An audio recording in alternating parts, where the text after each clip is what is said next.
My name is Juan Chávez. I'm a 2013 grantee from the Emerging Fields. This is an image of the legendary housing project called Pruitt-Igoe.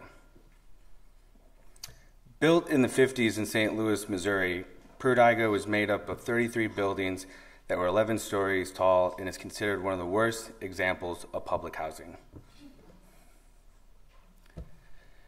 Plagued with many issues, Pruitt-Igoe came to an end in the late 70s when they imploded all 33 buildings, leaving a massive vacant lot. And over time, that vacant lot slowly transformed into a 33-acre urban forest.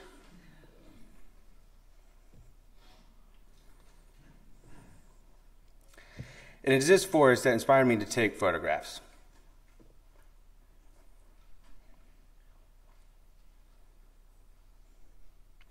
And while I was taking photographs, I started thinking that Pruitt-Igoe was made for community.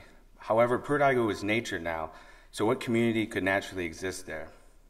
And for me, that community were bees. And that's where the Pruitt-Igoe Bee Sanctuary Project started. The Pruitt-Igoe Bee Sanctuary Project is a public proposal to the city of St. Louis to transform the urban forest into a public space that cultivates community through urban agriculture and beekeeping.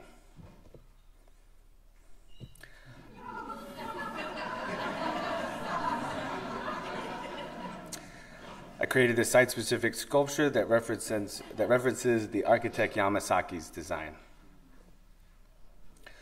So why do bees need a sanctuary? All around the world, bees are vanishing due to colony collapse disorder, and that's a big issue because bees pollinate the majority of our food, and we actually rely on them for our survival. And at the same time, in 2011, St. Louis fell to its lowest population in centuries. And I thought to myself, bees and St. Louisans, we're in the same boat.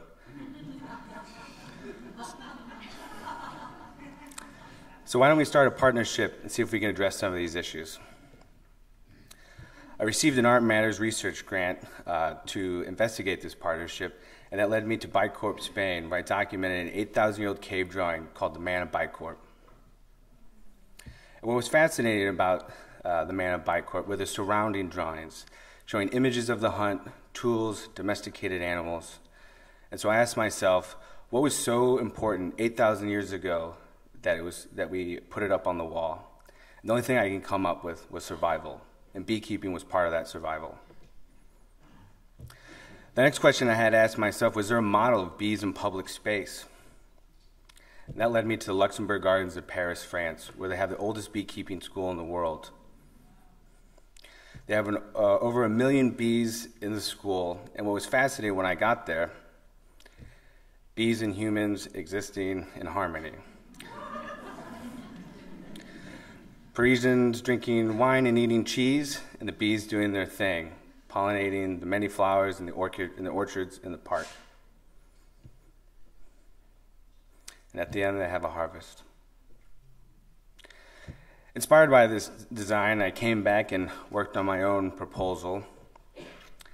Now, since the last time, the Pruitt-Igoe site has been under a very controversial development plan, and having access to the site is right now kind of impossible.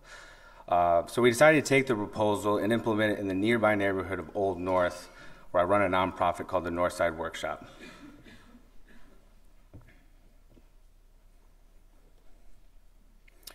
And with help with the Guggenheim Foundation, we transformed this vacant lot into the living proposal,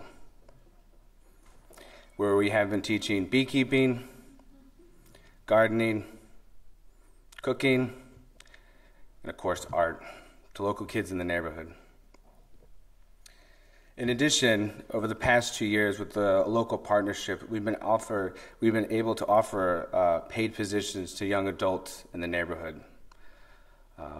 The young man right there is Willie.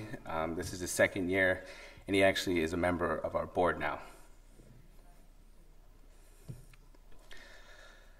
The pilot project is in its 4th year, and we're currently looking to grow our program into a more sustainable model And to support these efforts, we're looking for individuals to sponsor a hive for $10,000.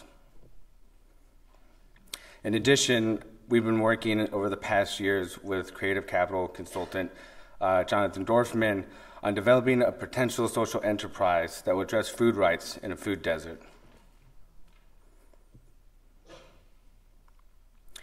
As for Pruitt-Igoe, I still believe in its potential to exist as a public space, and I am looking for fellowships and bee sanctuary commissions to continue my artistic campaign. The Pruitt-Igoe Bee Sanctuary is a long-term project, and with your support, as a community, as a hive, we can transform one of the worst examples of public housing into a leading example of renewal, and I thank you.